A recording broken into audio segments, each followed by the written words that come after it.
Se o primeiro tempo não foi emocionante, sem grandes chances para as duas equipes, o tricolor tinha TT, que já fez gol olímpico nessa copinha, tentando novamente, no primeiro e segundo tempo.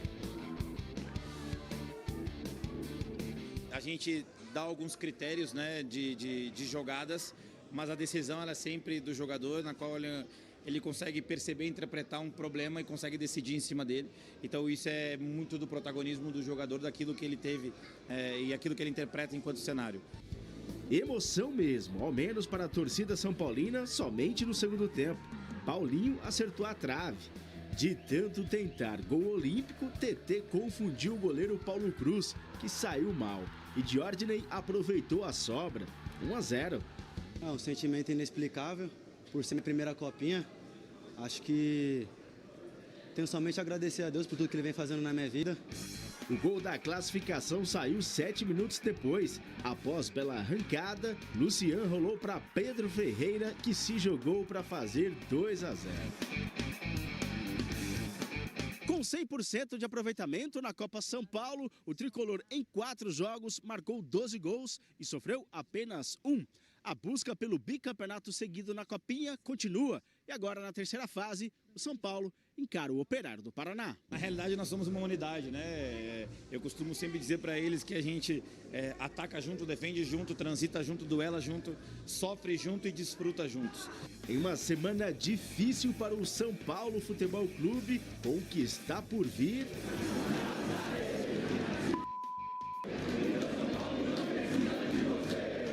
Os meninos made in Cotia estão dando um alento ao torcedor.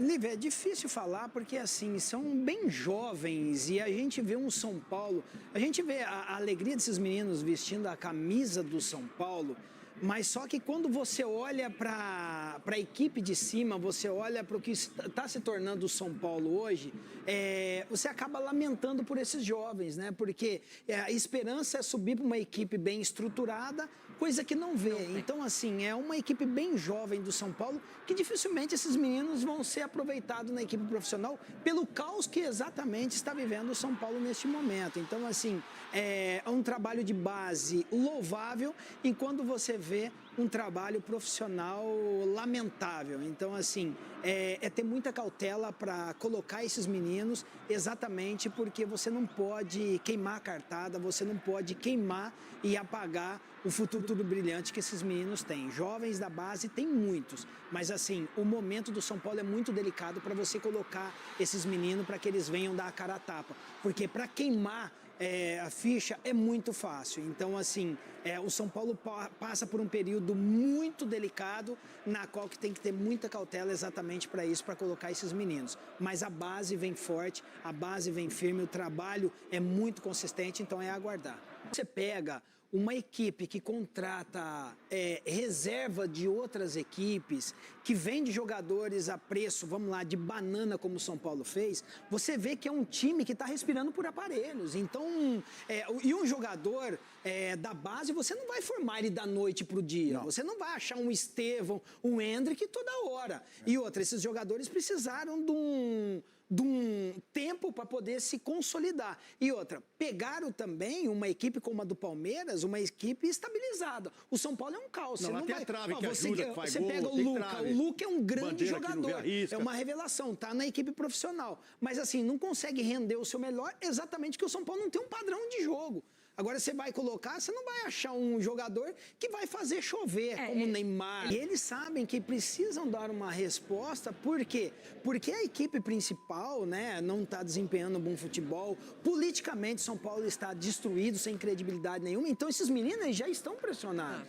E eles sabem o quê? Que se não desempenhar um bom futebol, futebol de base, principalmente, é retrocado a qualquer momento. O treinador está pressionado. Então, assim, eles já estão sendo pressionados e já tem isso em mente. Não por parte da torcida, mas pelo que vive o clube. E tem um detalhe, né? O São Paulo é o atual campeão da Copinha, né? Ainda precisam defender o título, né? Ninguém quer sair cedo da competição. Você sendo o atual campeão, fica ainda a responsabilidade ainda maior. Agora... São Paulo não está se mexendo. O São Paulo está se mexendo devagar, quase parando, mas está por conta de toda a situação caótica. Mas, por exemplo, apresentou ontem o Dória. Foi contratado um jogador ontem, assinado o jogador. Esses reforços mais difíceis, os mais jovens, os mais caros, os indicados pelo técnico, esses vão ter mais dificuldade de chegar, né? E o que o Crespo está fazendo, essas são as imagens do jogo contra a Portuguesa pela Copinha, o São Paulo ganhou de 2-0, se classificou. Esses jogadores estão subindo, eles estão subindo porque o time, o elenco titular hoje não tem desfalques muito relevantes nessas posições. Por exemplo, Paulinho, centroavante, ainda não pode jogar Caleri, Rian Francisco, André Silva. O São Paulo está sem centroavante, só tem o Tapia. Então vai puxar o Paulinho. O Pedro Ferreira, que é o melhor jogador desse time, número 10, o São Paulo está sem meia. Negociou o Rodriguinho, não tem nenhum meia no elenco. Então vem o Pedro Ferreira. E o Igor Felisberto, o outro lateral direito, que era um dos caras que, se não me engano, foi o Carpini que primeiro gostou dele. Depois ele foi atropelado pelo Mike, né? Então o Igor Felisberto virou reserva do Mike na base. O Mike foi expulso pelo Candançan. Lembra? Então o Mike está suspenso. O Cédric tomou uma cacetada do Reinaldo e não está jogando nada. Saiu lá mancando. Tomou esporro do Luciano. Tomou esporro do Luciano. Então ele não tem outro lateral direito. Talvez tenha que jogar o Igor, felizmente. Só que aí tem uma coisa curiosa. A Copinha está afunilando.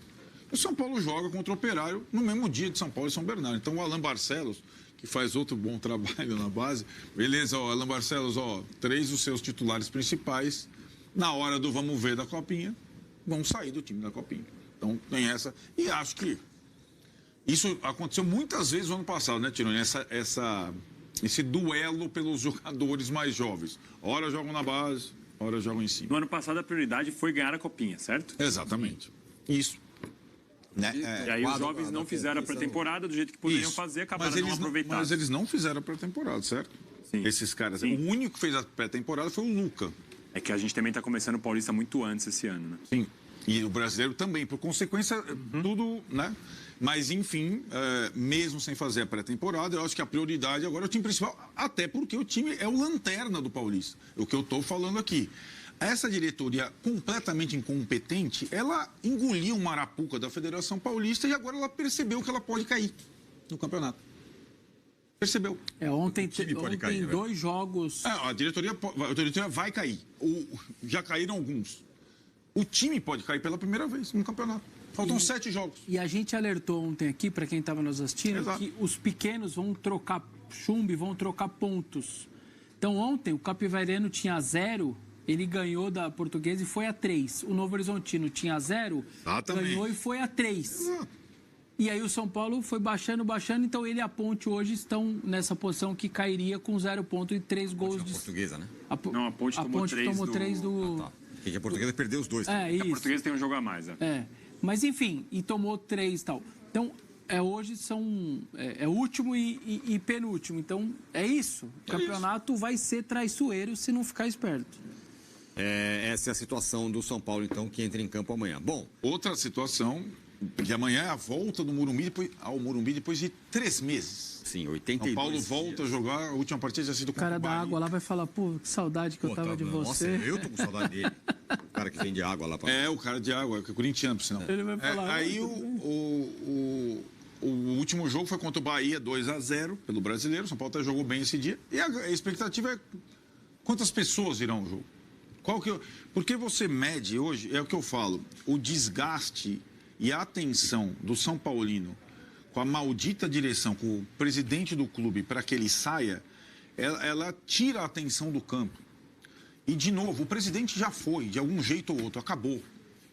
Agora, o que pode acontecer é ele se enrolar ainda mais na justiça, ele sair com renúncia ou com impeachment direto, ou ser empurrado, não empurrado no sentido físico, empurrado no sentido figurativo. Ele não vai mais comandar o São Paulo. O São Paulo tem que se preocupar um pouco com o campo. O campo está acéfalo. O campo não tem direção de futebol, o Muricy está de licença, não tem nem o técnico é inexperiente nesse aspecto. O São Paulo tem que se preocupar um pouquinho com o campo depois de 3 meses. Mas quando tu fala o São Paulo é quem? Já que esses caras não estão preocupados com isso mesmo. O torcedor do São Paulo. Ah, tá. O torcedor do São Paulo. Eu não espero nada de ninguém do São Paulo. O conselho que vai caçar o Caçares no impeachment. O torcedor do São Paulo, antes da sexta, tem que se mobilizar pela quinta. O time dele está caindo, é lanterna. O campo é a coisa mais importante. Beleza, Casares está fora na sexta, São Paulo rebaixado. O São Paulino tem que salvar o time. Né? Como indicou o Luciano depois do jogo, contra o Mirassol. De novo, a direção não só destruiu o clube, como colocou o São Paulo numa arapuca inédita. O São Paulo foi sacaneado pela Federação Paulista de Futebol. Os caras só perceberam agora. Perceberam quando foram jogar em Mirassol. Ah, nós vamos jogar aqui a estreia. Ah, legal. Quantos jogos esses caras vão fazer contra grandes aqui? Ah, nenhum. Quantos jogos esses caras fizeram aqui o ano passado? Ah, não ganharam, não perderam nenhum jogo. Ah, beleza. E os outros grandes vão estrear contra quem? Ah, tá bom. Os caras só perceberam agora. O São Paulo ainda visita o Corinthians no domingo. Já no regulamento Vessone. Visita o Palmeiras daqui a outro domingo. O regulamento Vessone. E encerra contra a Ponte Preta fora de casa, quando não pode ter torcida. As 3 próximas visitas do São Paulo não tem torcida do São Paulo. Então, é uma arapuca gigante. A chance de você cair no Paulista é muito maior que você cair no Brasileiro. É óbvio, é só matemática. E o São Paulo tem que acordar para isso. Dane-se o Casares já foi. Casares já foi. Ou renúncia, ou impeachment, já foi. Acabou. O recurso dele não foi atendido, a tendência é que o recurso dele em nome do São Paulo não foi atendido, a tendência é que a votação aconteça na sexta com o híbrido, né? O voto online e o voto presencial, com 2/3 para derrubá-lo, 171 votos. É possível que chegue a 171 votos, mesmo se ele não for empichado na sexta-feira, ele não tem mais condição de comandar o São Paulo e ele vai sair. Simplesmente isso.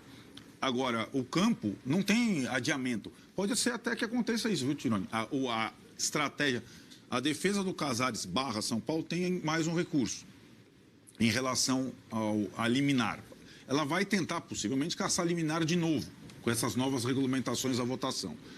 A outra possibilidade é ela pedir adiamento da votação. Isso pode acontecer, aconteceu no Corinthians 20 vezes.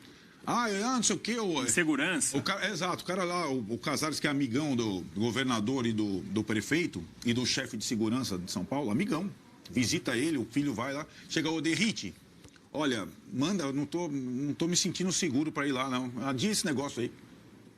Pode ter, o jogo contra o São Bernardo não tem possibilidade de ser adiado, nem contra o Corinthians. A primeira do Conselho do Corinthians adiou porque bateu meia-noite e aí alguns senhores começaram a ficar cansados e aí alguns começaram a ir embora. Gente, tá ao tardar da hora, 00:30, melhor a gente... Então aí parou ali.